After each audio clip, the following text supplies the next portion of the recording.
Okay. Well, welcome to Think Bigger, Grow and Succeed. Hi, I'm Adrienne McLean. It's great to have you join us for our podcast. We're interviewing professionals on the topic of seeing the bigger picture and discuss how individuals in the work or in business can do this so they grow and ultimately succeed at their goals. This interview is designed to be motivational and uplifting. We're discussing skills and approaches to get you to the next level. This is Series 3 of Think Bigger, Grow and Succeed, and sponsored by the Speakers Practice, and is a program to support business owners, executives and professional individuals wanting to develop their career or business. Our theme this series is about moving forward and achieving aspirations. So joining us today is Adrienne McLean from 2mpower.co.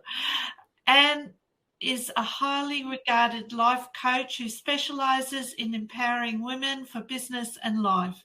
She passionately equips the women in her community to step up, speak up and show up with confidence in all areas of their life. And as we're at work as well, and empowering them to take back control without compromising their treasured values or feeling guilty. Well, and that's a tall order. That's a tall order, isn't it? So tell us a bit about how you got involved and started your business. Oh, well, thank you. And it's great to be here. Thanks for the invite. I love what you do and how much you give to your community and how you help business owners. So thank you. Look, I kind of fell into it, to be honest. I never had the intention of starting a business. I hit 50, menopause. I was feeling a bit lost and a bit alone. My kids were getting independent. My husband was traveling a lot. And I was becoming very moany and dissatisfied. And I decided a friend said to me, why don't you reach out and see if there are other women that are feeling the same? And so I decided to start a MeetUp group because I thought that way it's an opportunity for me to meet other women that might be feeling the same. Anyway, within the first week, I had 60 women sign up to the Sydney Women's Self-Empowerment Group. And that showed me that there was this real need to share, and for people maybe searching for purpose or what do they do, looking for what to do the second half of life. And my background is actually as a sales coach. So I used to coach sales teams for BP Oil in the UK. And I knew that from that mindset has a lot to do with how we get on in life. So I started to share some of these tips with the women in this group. And then kind of unwittingly, I became the leader of the group. And over time, they were coming and asking me more and more for tips and whatever. But then they started to say, I don't want to share everything in a group. I want to be able to get one-on-one coaching. Can you? And I thought, oh, yeah. So my business really started as not even meant to be a business.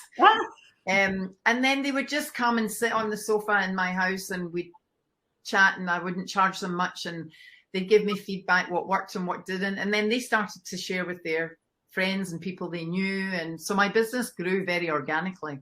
Right. Oh, that's fantastic. It's the way that things are going now, where we can connect with people online and they can find out what we're doing, and it makes it it helps that organic approach, doesn't it? Yeah. Okay, well, when you were going through all this, you would have been had some moments of discomfort and found it a bit challenging. So what are your approaches to getting out of your comfort zone, and what are some of the pros and cons of this? Look, I think a pro of being in your comfort zone is that you don't feel stressed. But I suppose the opposite to that is that we end up with Groundhog Day, that feeling of just never getting anywhere. I think that in our comfort zone, we can kind of sometimes feel confident because we know what we're doing. We're not being challenged to try something new. And when we step out of our comfort zone, there's the fear of the unknown. And I think that fear is what keeps us stuck. I would recommend to anyone to get out of their comfort zone, because although it can seem as a con, the stress, there's also positive stress. When we start something new, it can be exciting. It's the same adrenaline that's pumping around the body, whether you're scared or excited, and you'll know that. So to see it as, okay, well, this is a bit foreign to me, but I'm going to be excited about it. And I think if you don't step out of your comfort zone, then you're not learning. If you're not learning, you're not growing. And I actually think our comfort zone is the most uncomfortable place to be. Yes. I like that approach of when you're out of your comfort zone, then you're actually learning, and things are changing around you, and even though it's uncomfortable, it's exciting in a way. Yeah. It's how we look at it, isn't it? Yeah. Yes. Yeah. So So one of the biggest things I think that we have when we're either in our career or when we're in our business is to sort of see a bigger picture than where we are, and to think more of who we could be, or when you were at work, you weren't thinking that you were going to be a business woman who's helping other women get more out of their life. So how did you find thinking bigger about who you are and what you offer the world? Well, it's very interesting, because I actually did a thing called timeline therapy when I studied NLP, and I don't know if you've done this, but one of the things they do in this exercise, and I share it with my clients, is that we get them to float into the future. So you basically float out of your body and in your mind, and you float to the future, and you look down and see how you want your future to look. But then we say you can expand that, and we use the 5 senses. So make it brighter, make it bigger, make it louder, make it taste good, make it smell great, make it, and so that brings a picture of real possibility and great magnitude to the mind. And once we've planted that seed in the mind, then the reticular activation system will start to bring it to fruition. So once you want that be careful what you wish for, because it becomes a self-fulfilling prophecy. Well, this exercise helps you wish for something that's really positive and bigger than you ever thought possible. And it doesn't. There's no feeling of holding yourself back or not.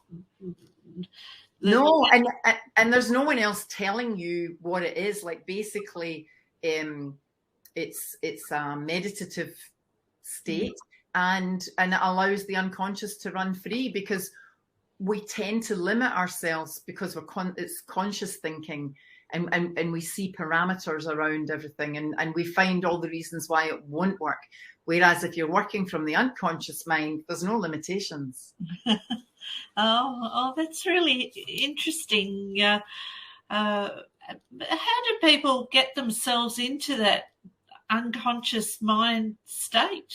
I talk them through like a meditation. It's basically a meditation, or a kind of hypnosis. It's not hypnosis, it's a kind of very light hypnosis, but it's about being able to let go, shut everything out, close your eyes, don't talk, don't move, and we just we create an atmosphere where we go deeper.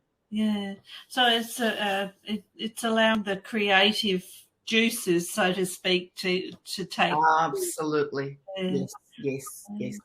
Fantastic. Okay. So what happens when we test this and we go out of our comfort zone and we go along this pathway of creativity? Then what happens?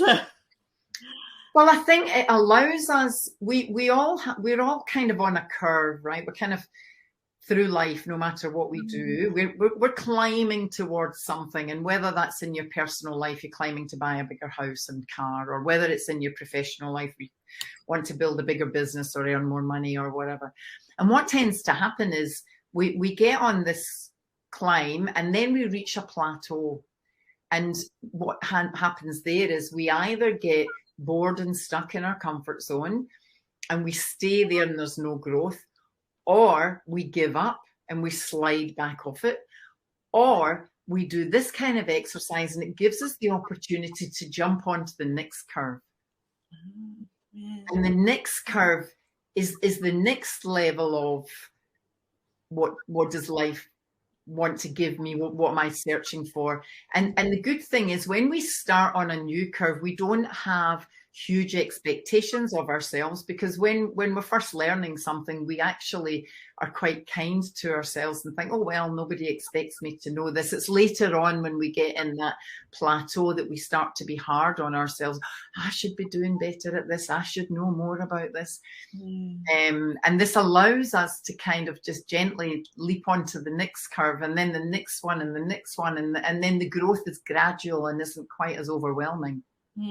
Yeah, and sometimes things happen along the way that we talk of roadblocks, but they can be just hiccups, or things don't go quite the way we expect them to, and then it can get a bit challenging. And but how is it to sort of keep a positive mindset and sort of power through it?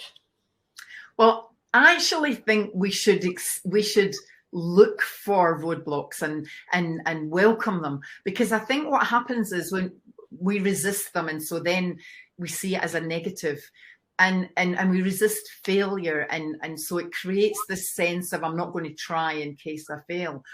But what I found through my own journey is that rather than seeing it as failure, I see it as feedback. So I do something and it didn't work. Okay, the market's telling me that's not what it wants, or my skill doesn't lie there, or I need to find more money to hire someone to help me with that. And that story, the children's story about going on a bear hunt, and you can't go around it, you can't go over it, you have to go through it. And so rather than jumping from positive and negative mindsets all the time, if we can be in that kind of neutral space of, well, I'm going to try this and it might work, but it might not. And either way, I'm not going to be on a huge high or a huge low. I'm just going to keep going through it. Keep going. Yeah. And yeah, just having that strong mindset of wanting to achieve the goal and sort of flicking off, although it doesn't feel like it at the time, some of the difficulties.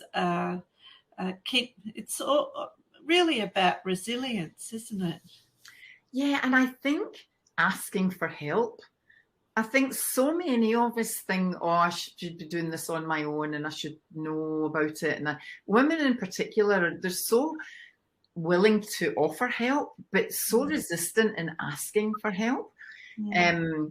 And so I think we can't be resilient all the time, and sometimes you have to put your hand up and say, well, I could do with a bit of support right now.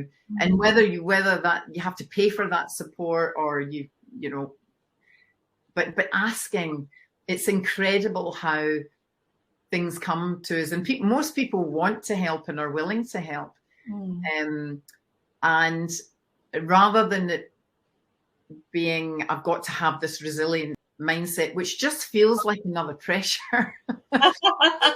It's just something else I'm not good at, instead of having that feeling, it's like, well, I'm just me today. I'm doing the best I can.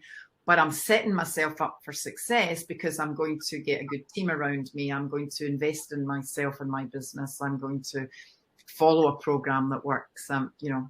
And I think that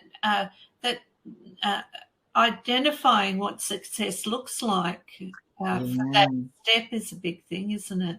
Do you know, that is huge. And I have a little saying that I would like to share with you. And this was a huge learning for me, because when I started my business, I wanted to make money and be well known. And I thought, you know, well, success would be when I was earning a fortune. And when the first couple of years that didn't happen, I was quite hard on myself. And what I realized is that, for me anyway, success is not about the material gain and how it looks on the outside. Success for me is a feeling on the inside. Like, I feel successful. Yeah. And I help my clients to be successful in whatever that means for them. Yeah. And it is different for different people. And for some it is financial, and if that's what drives you, and then let's make that happen. But for many it's belonging, or just a sense of achievement with a small task.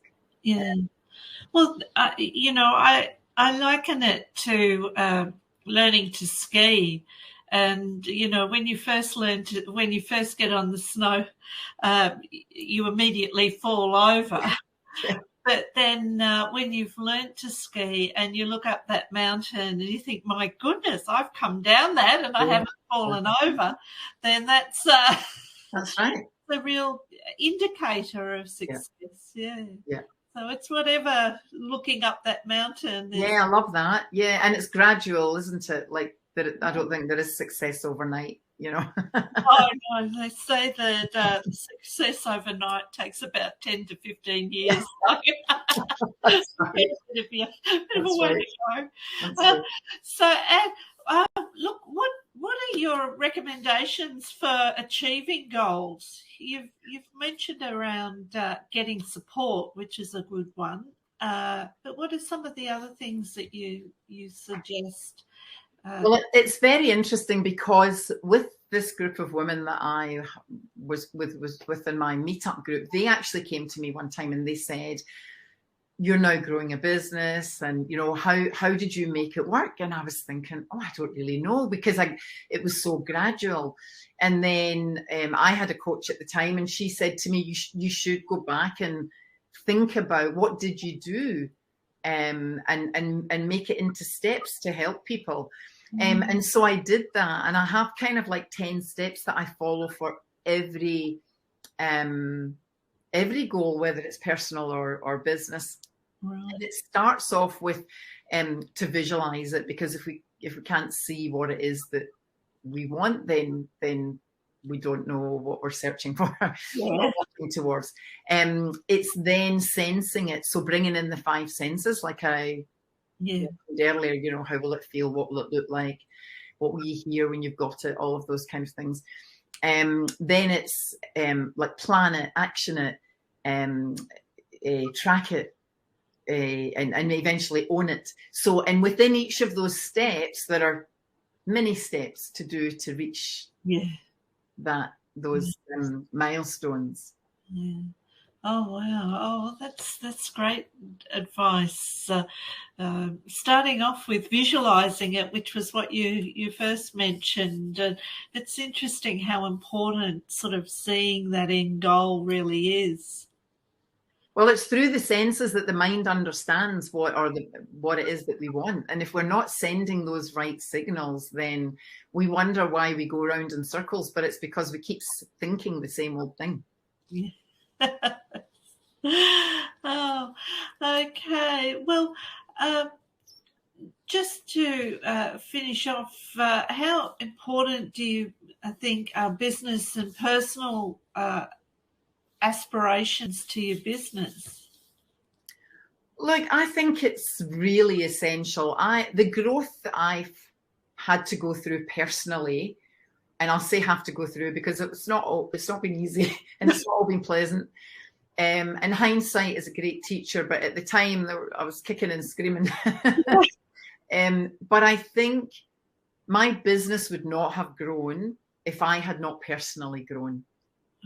Yeah. You know, I think as you evolve, you need moving forward, having an open mind, having an open heart, being able to try things a different way, to be able to take feedback and failure.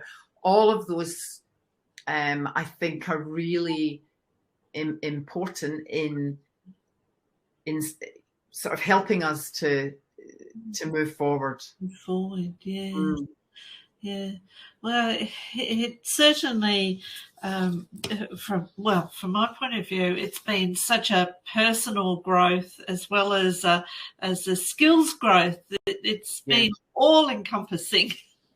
The skills one is especially, and you'll know this now too, like we're not just coaches now, we have to be marketeers and IT experts and social media experts, and I found all of that very challenging, and I just had to break it down into small bits and learn a little bit here and there until I could afford to hire someone to do it for me. Yes, yeah. Oh, well, and thank you so much for sharing your advice about thinking bigger about who we are and what we offer the world. It is such a big journey. And would you like to finish by just describing your business and how you help women? Oh, thank you. Well, it's called 2M Power Coaching, and it's the number 2 and a capital M, and that's my 2 daughters. They're Maris and Megan. Oh. And so they're the 2 M's, and part of it was for me to be a good role model for them and to empower them. And my tagline is that to help women step up, speak up, and show up with confidence, because what I see is so many really capable women who just don't have belief in themselves, or they don't have any support, or they're lacking time and money and the things to kind of make stuff happen. And I can relate because I was there, you know. And so I do one-on-one coaching, I do group coaching. I also go into organizations and help them empower women to step up within the business, because often organizations want women to take leadership roles, but the women worry that they might not be able to manage it, juggling family life, or are they good enough, or can they cope enough, or so that's what I do, and I love it. Yes, that's fantastic. It is such a big thing for women, because we want it all, but there's only so many hours in the day. That's right. That's right. And isn't there a saying that we can have it all, but just not all at once? True. Yes. There's a time for everything, and and that's one of the things that I've learned. And you enjoy the journey more if you think, okay, this is the time for this particular thing, and then next year I'll focus on that, and the year after I'll focus on something else. And fantastic. Oh, well, thank you, and so much for joining us today. Thank you for the opportunity. It's been lovely, and keep up the good work, because I love what you do too. Oh, thank you. Okay, take care. Thank you. Bye. Bye.